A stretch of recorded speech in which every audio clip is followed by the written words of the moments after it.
vais lancer ça rapidement. Ok. Bonsoir à tous et bienvenue à vous. Je suis M. Bamba, géographe de formation.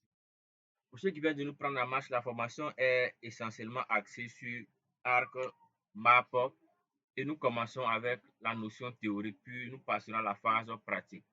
La théorie, ça sera essentiellement de la théorie, mais pas une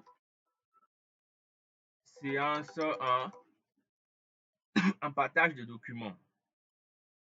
Donc, vous allez suivre avec moi, faire de la cartographie, plus précisément la télédétection spatiale avec ArcMap. C'est d'abord connaître le type de données à utiliser, qui peut être une donnée satellitaire de type Landsat, de type Sentinel ou d'autres types de type radar et autres. Maintenant, si vous avez accès aux données, généralement les données satellitaires sont téléchargées sur des sites pour lesquels il faudrait impérativement créer un compte.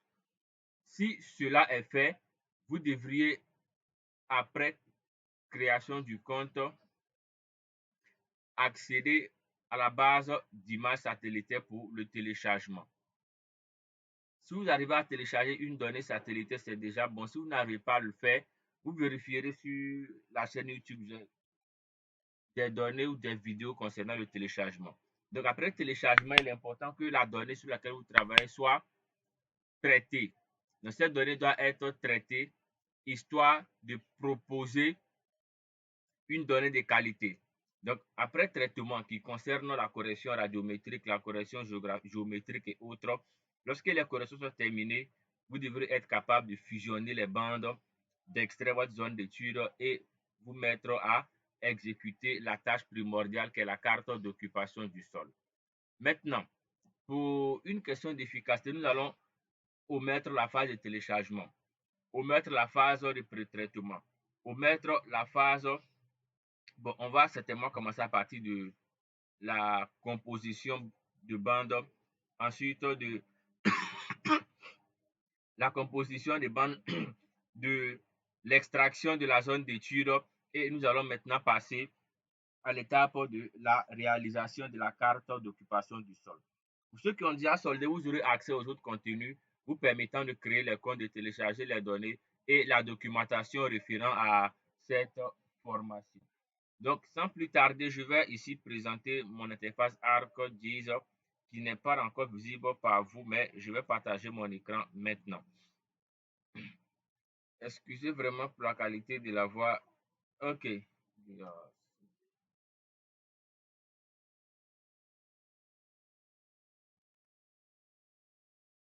OK. Mon écran, il est partagé. Je pense qu'il est visible de tous. S'il est visible, n'hésitez pas à me notifier, s'il vous plaît. Est-ce que mon écran est visible de tous? OK. Si mon écran, il est visible, super bien.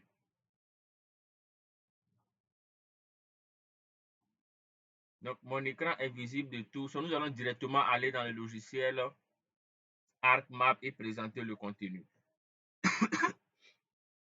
Donc, j'ai quelques éléments là, mais je vais vous permettre de reprendre depuis le tout début. Donc, je vais masquer toutes ces données-là et on va reprendre ensemble.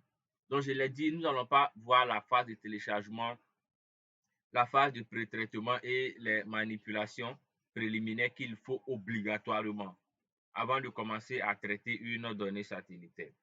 Donc, on va ici supprimer toutes ces données-là. Ok, cela nous permettra ensemble de voir la procédure de A à Z. C'est une exclusivité parce que c'est la toute première formation gratuite sur la notion de télédétection. Généralement, quand j'en fais, ce n'est pas réellement sur la manipulation pratique pour les cas d'occupation du sol. Mais particulièrement aujourd'hui, nous allons voir cela ensemble. Donc, je vais supprimer toutes les données de ce projet-là pour amoindrir le projet. Donc, l'étape ici, numéro 1, c'est d'être capable de créer un projet sur ArcMap qui se fait de la plus simple des manières disponibles sur nos différentes plateformes en ligne vous permettant de créer des projets, les sauvegarder comme vous le souhaitez. Maintenant, après création du projet, il est important pour nous d'acquérir la donnée sur laquelle nous voudrons travailler. J'ai déjà fait l'acquisition d'une donnée satellitaire de type Landsat, plus précisément un Landsat 8 de 2023. Donc, décembre 2023, je pense bien. OK. Donc, on a cette donnée-là qui est une donnée Landsat de 2023. Donc, je commence par ouvrir la donnée. Et une donnée satellitaire, lorsque nous la téléchargeons, c'est un pack contenant plusieurs bandes. Donc, on a des fichiers de type TIFF et les fichiers de type texte. Donc, ces deux types de fichiers sont contenus dans les packs d'images satellitaires. Donc, nous allons travailler sur la bande B4, B3 et B2. C'est un choix particulier parce que ces bandes ont des informations précises à nous montrer. Donc, la bande B4 qui est le R, c'est-à-dire le rouge, la bande B3 qui est le vert et la bande B2 qui est le bleu. Donc, on parle de RVB ou de RGB. On est dans pratiquement les mêmes connotations que nous soyons en anglais ou en français. Donc, R pour dire rouge ou bien red, V pour dire vert ou bien G pour dire green et B pour dire bleu ou bien blue, selon le langage que nous utilisons. Donc, nous travaillerons sur la bande B4, B3 et B2, ce qui nous permettra d'avoir une composition colorée de type vraie couleur. Comme il ne s'agit pas d'une question de composition, nous allons nous arrêter à la notion de composition colorée vraie couleur qui prend en compte la bande B4, la bande B3 et la bande B2, ce qui nous permettra d'avoir ou disons de percevoir les objets à la surface de la Terre dans leur couleur naturelle. Donc, moi, je vous montre ici une option très simple qui permet d'ouvrir des bandes parce qu'il y en a plusieurs options en fonction de la méthode à laquelle nous sommes sensibles. Vous ouvrez d'abord votre pack d'images satellitaires. Vous sélectionnez vos 3 images, autrement vos 3 bandes pour être beaucoup plus précis. Après sélection des 3 bandes, vous maintenez un clic gauche sur votre sélection et vous glissez la sélection. On peut bien voir ici la sélection qui est en train de se déplacer parce que je la glisse à travers le clic gauche maintenu. Donc, je le mets sur le logo de mon logiciel qui est en bas. Automatiquement, ArcMap va s'ouvrir. Et lorsque ArcMap est ouvert, vous le mettrez directement sur l'écran de ArcMap, autrement l'interface principale. Et je laisse maintenant mon clic gauche, ce qui me permettra automatiquement d'ouvrir les bandes d'images satellitaires. Nous n'allons pas présenter chacune des bandes parce que chacune des bandes comporte une information particulière, une caractéristique particulière. Donc, création des projets, importation des données, autrement ouverture d'une bande dans le logiciel ArcMap. Cela étant OK, je vais réitérer une information très importante. En matière de manipulation d'un logiciel, il nous est offert plusieurs possibilités, plusieurs options de manipulation. En fonction de la sensibilité de chacun, vous adaptez ou vous adoptez une méthode, une technique qui vous convient. Nous ne verrons pas l'ensemble des possibilités pour chacune des manipulations. Cependant, nous verrons les manipulations plus ou moins les plus accessibles à tout le monde. Que vous soyez débutant, que vous soyez expert, ces méthodes-là sont plus ou moins transversales et adaptées à tous les niveaux. Lorsque la donnée est ici ouverte, nous allons passer par faire une composition. La composition bande, autrement appelée composition colorée, se fait à travers plusieurs bandes. Le nombre de bandes varie en fonction de notre objectif. J'ai bien voulu rester sur les 3 bandes pour ne pas charger le logiciel, pour ne pas que le temps de chargement prenne soit assez. Voilà. Donc, j'ai seulement mes 3 bandes qui sont ouvertes. Maintenant, comme je l'ai dit, nous allons manipuler des données très simples avec des outils accessibles à tous. Le premier outil que je me permets de vous présenter, qui nous permettra tous ensemble de manipuler nos différentes données, c'est l'outil qui est appelé Classification. Pour accéder à cet outil Classification, vous faites un clic droit dans le vide là. Vous voyez bien le vide, le blanc qui est là. Vous faites un clic droit dessus et vous allez rechercher Image Classification. Image Classification vous permettra d'accéder à cet outil-là, qui est un outil important pour la classification. Donc, ces 2 outils, je reprends. Le premier, c'est Classification qui est accessible en faisant un clic droit dans le vide et vous cochez Image Classification qui est le premier des outils. Le second des outils, il est disponible dans l'option Windows et vous avez Image Analysis. Donc, les deux outils étant accessibles, je vous présente ces deux outils rapidement. Classification est ici. Nous reviendrons dans la phase de la classification. Et la seconde option, le second outil, c'est Image Analysis qui peut s'ancrer selon la configuration de notre interface. Voilà. Moi, je l'ai ici à l'extrémité à droite, Image Analysis. Donc, on va travailler d'abord avec le premier panneau. Le panneau Image Analysis contient les bandes de notre projet. Si vous avez 1000 bandes, les 1000 bandes vont s'afficher. Si vous avez des données vectorielles et des données raster, uniquement que les données raster vont s'afficher dans cette barre-là, dans ce panneau. Parce que c'est un panneau essentiellement lié à la manipulation des données raster. Donc, ce panneau ne peut qu'afficher les données raster. Maintenant, la composition étant une combinaison de bandes nous permettant d'avoir une et une seule bande à partir d'un ensemble de bandes. Pour ce faire, avec cette option, vous devrez vous-même au préalable organiser les bandes selon le type de classification, le type de composition que vous souhaitez faire. Et les compositions sont fonction de l'objectif que vous recherchez. Vous recherchez par exemple à mettre l'accent sur les cours d'eau, à mettre l'accent sur les espaces bâtis,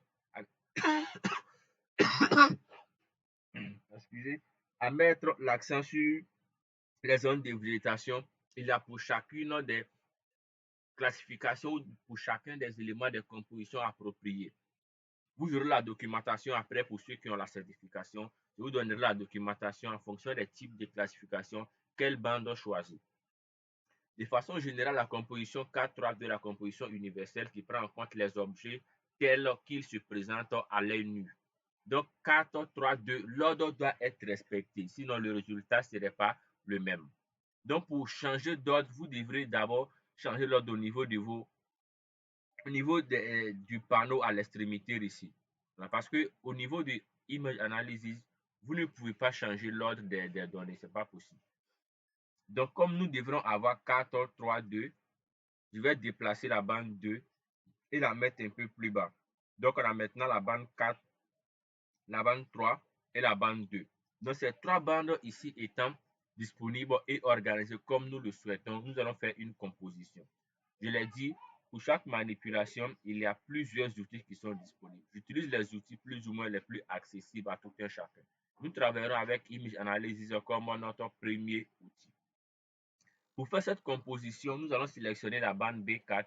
On maintient CTRL, on clique sur la bande B3, ensuite sur la bande B2. Ce qui nous permettra de sélectionner les bandes.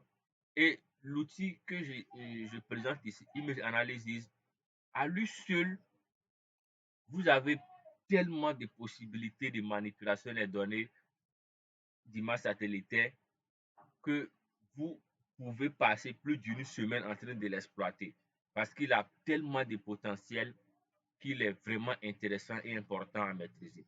Donc, je sélectionne mes trois bandes, B4, B3 et B2.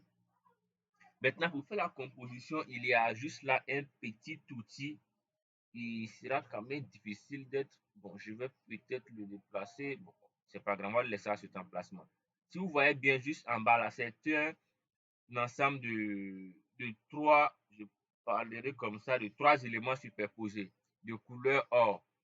Lorsque vous cliquerez simplement dessus, les bandes étant sélectionnées, si vous ne sélectionnez pas plus d'une bande, vous ne pouvez pas activer cet outil-là. Je vous présente ici. Lorsqu'une seule bande est sélectionnée, cet outil il est grisé, on ne peut pas l'utiliser. Lorsqu'une seule bande est sélectionnée, on ne peut pas l'utiliser. Il faut au moins deux bandes. Au moins deux bandes. Voilà. Donc, comme nous souhaitons faire une combinaison de trois bandes, nous sélectionnons nos trois bandes et nous cliquons sur l'outil. Et en cliquant sur l'outil, automatiquement, nous avons une configuration qui est présente à l'écran. Donc, cette configuration présente à l'écran est le résultat de notre composition. Donc, vous avez la possibilité de changer le nom. Vous avez aussi d'autres options. Pour changer le nom, je vais simplement faire un clic gauche ensuite un autre clic gauche. On peut l'appeler par exemple composition, ça dépendra de nous. Maintenant, par rapport à la nomenclature des noms, il faut éviter de donner les noms qui sont trop longs. Il faut éviter de mettre des accentuations, des espacements, tout ça. Sinon, vous aurez des problèmes lorsque vous allez faire certaines manipulations. Donc, voici ici la première étape qui concerne, disons, la composition. S'il y a des questions par rapport à cette étape de composition, n'hésitez pas à poser des questions avant qu'on ne passe à l'étape de l'extraction de la zone d'étude.